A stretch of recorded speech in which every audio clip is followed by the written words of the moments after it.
Hello and welcome to my channel. This is Burke. He's from the classic British 80s TV show called The Trapdoor. He was made out of plasticine and animated by stop motion. And I want to have a go at making my own, but out of foam clay. I have some of this old stuff which needs using up. But first I need to make the core shape out of tin foil. This is beneficial for two reasons. First, it cuts down the cost as foam clay is more expensive. And it makes the sculpting a little bit easier as you're only working skin deep. It always helps to have a handle, so I'll cut off the length of this modelling wire and shove it inside my frame like I'm holding a baked potato. It turned out that this foam clay was on the turn, which means it was already starting to cure and it was struggling to hold any new shapes, so I decided to use it as a base layer. I flattened it out and spread it over the foil. I do my best to smooth it out, but it's still full of cracks, so I gave it a chance to cure while I get hold of some new stock. That's the problem with foam clay, that once it's opened, no matter how well it's kept, it will start to go off.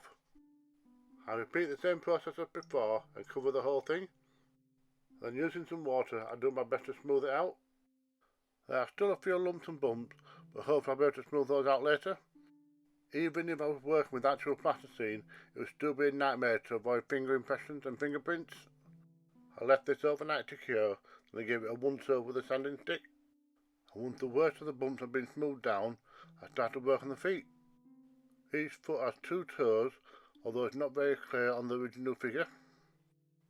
I pushed them into place and made sure the figure was able to stand up on its own. The hands and the arms are the most complicated pieces to sculpt. I shape it out the best I can, making sure it's got 4 evenly sized fingers. These are separated using a sculpting tool. Once I smooth them out, I put them into place. This needs blending in at the shoulder section. Then the hand is repositioned one last time before being left to set. Naturally, I repeat the same process for the opposing arm, except this time I make sure the hand has a slightly different posture, as I don't want Bert to end up looking too static. All that's left to do is to roll out a pair of eyes and pop them on top.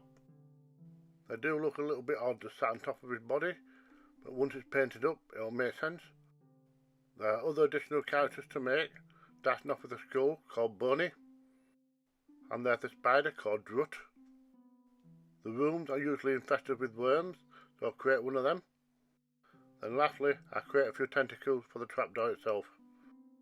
One thing to bear in mind is that foam clay struggles when it comes to fine detail, so you have to expect to do a little bit of filling and some minor adjustment work. But for now, here's how everything's looking so far. I'm going to do a little bit of clean up off camera and then we can get on with painting. The colours are very basic and straightforward to apply, even though my blue took about 3 coats for solid coverage.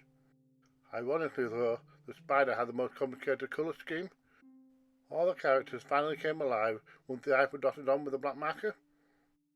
And I'm going to save the reveal for the end of the video. But next, these guys need a home. We can't have Bert without the trapdoor, so I sketched out a base design on this 5mm thick poster board, and then I cut it out with a sharp craft knife. Even though this material cuts very easily, it's still safer to do several passes rather than put too much pressure on the blade. Next, I made a template out of some thinner stock. This will act as a base, so when the trapdoor is open, we can't see what's underneath. I then carefully cut out the trapdoor itself, and this needs to be about the same width as Burke. Now it's time to glue the top and the bottom of the base together, and for this I use a PVC cement which acts like a weld. I need to align both halves together as neatly as possible, then give the edges a once over with a sanding sponge until they're perfectly flush. I need a pair of hinges, and for that I snip off a couple of pieces of this styrene rod. I will paint and glue these on later, but for now I'll put them to one side. To make the iron handle, I mixed up some milliput. Then I rolled it into a snake and curled it into a hoop. After smoothing out the join, I add on a couple more details, and that's done. I could have made this out of foam clay, but at this scale I need a little bit more control. After double checking how it looks on the trapdoor, I put it to one side to set. The base is now ready for priming and painting. I painted the base coat white, as this will make it easier to see the pencil markings when I draw on the stones. These are a mixture of different sizes, all with rounded edges. They are mostly painted in a handful of pastel colours, so I picked out 4 which are similar to the reference photo, and then I went ahead and painted them in a random assortment. And before too long, it's looking very reminiscent of the show. I also need to paint the pit black so you can't see how shallow it is. Then using a black sharpie, I draw around the edges of each stone. This makes each one of them pop out and appear more cartoony.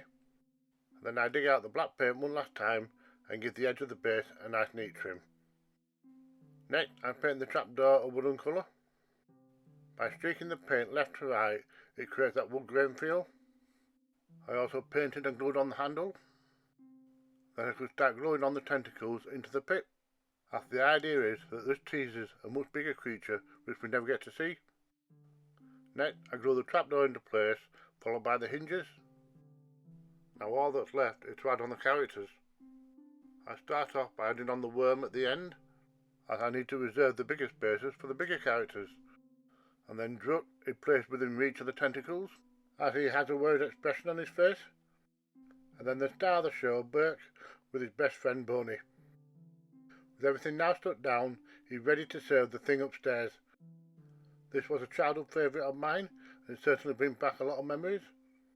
Burke is basically a servant in an old castle, and he has to serve a master who lives upstairs who nobody ever sees. Whether he is annoyed or hungry, it's Burke who has to make him happy, while at the same time dealing with whatever crawls out of the trapdoor. Remember to stay away from the trapdoor, because there's something down there.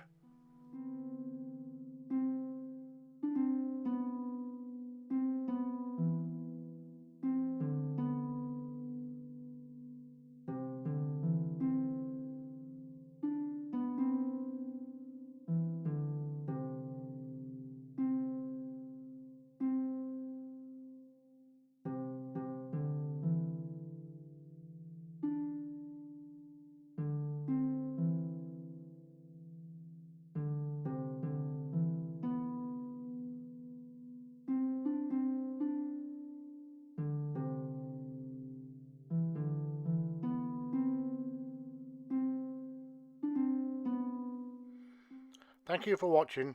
Don't forget, if I can do it, so can you.